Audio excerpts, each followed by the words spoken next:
எதுவும் நமக்கு சொந்தமில்லை.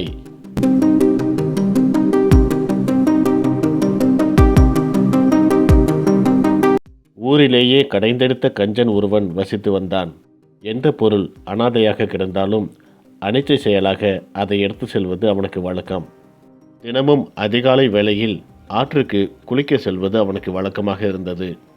ஆற்றங்கரையில் அமர்ந்தபடி இவனது செயல்பாடுகளை நாள்தோறும் கவனித்து வந்தார் ஒரு முனிவர். ஆற்றில் குளித்துவிட்டு வீடு திரும்பும் போதெல்லாம் வெறுங்கையோடு அவன் செல்வதில்லை. ஒரு வாளியில் ஆற்று மணலை அள்ளி செல்வது, அங்கிருக்கக்கூடிய கற்களை வாளியில் போட்டு பொறுக்கி எடுத்து செல்வது, மரக்கிளைகளை உடைத்து வீட்டிற்கு கொண்டு செல்வது, இப்படியாக ஒவ்வொரு நாளும் கிடைத்த பொருட்களை வீட்டிற்கு கொண்டு சேர்த்தான். ஒரு நாள் ஆற்றில் குளித்து கொண்டிருக்கும் போது ஒரு கைத்தடி தண்ணீரில் மிதந்தபடி வந்தது. அதை பார்த்த அவன் அதை எடுத்துவிட வேண்டும் என்று நீந்தி சென்று அந்த கைத்தடியை எடுத்துக்கொண்டு கரைக்கு திரும்பி வந்தான். வருகின்ற வழியில் ஒரு சுழலில் மாட்டிக்கொண்டான். கைத்தடியை அப்படியே தவறவிட்டு விட்டான். உயிரை காப்பாற்றி கொண்டால் போதும் என்று நினைத்தவன் கரையேறி மிகுந்த வருத்தத்துடன் நடந்து வந்து கொண்டிருந்தான். அவனை பார்த்த அந்த சாமியார் அருகே அழைத்து, என்னவாயிற்று, இன்று உன்னுடைய முகமே வாடிப்போயிருக்கிறதே என்று விசாரித்தார். ஒரு அழகான கைத்தடியை தவறவிட்டு விட்டேன், அதான் எனக்கு மிகுந்த வருத்தமாக இருக்கிறது என்று அந்த கஞ்சன் கூறினான். நீ குளிக்க வரும்போது எந்த கைத்தடியும் கொண்டு வரவில்லையே, நானும் பார்த்து கொண்டேதானே இருந்தேன், பின்னர் எப்படி நீ கைத்தடியை தவறவிட்டாய் என்று அந்த முனிவர் கேட்டார். நான் குளித்து கொண்டிருக்கும் போது ஒரு கைத்தடி தண்ணீரில் மிதந்தபடி வந்தது. அந்த கைத்தடியை நான் எடுத்து விட்டேன்.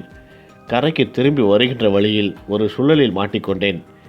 அப்போது அந்த கைத்தடி என் கையை விட்டு சென்று விட்டது, அதான் எனக்கு வருத்தம் அளிக்கிறது என்று கூறினான் அந்த கஞ்சன். இதை கேட்ட அந்த முனிவர் சத்தமாக சிரிக்க ஆரம்பித்தார். ஒன்றும் புரியாதவனாய் அந்த கஞ்சன் முழிக்க ஆரம்பித்தான்.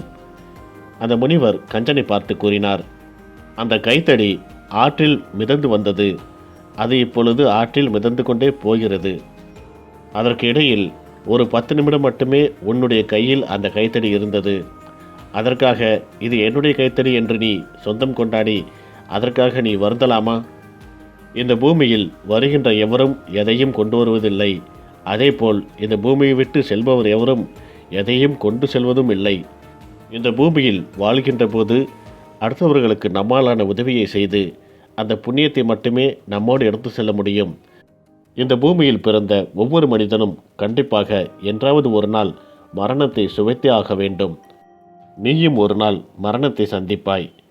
அன்று கைத்தடி அல்ல, கால் தூசியை கூட உன்னால் மேலுலகம் கொண்டு செல்ல முடியாது என்று அந்த முனிவர் கூறினார்.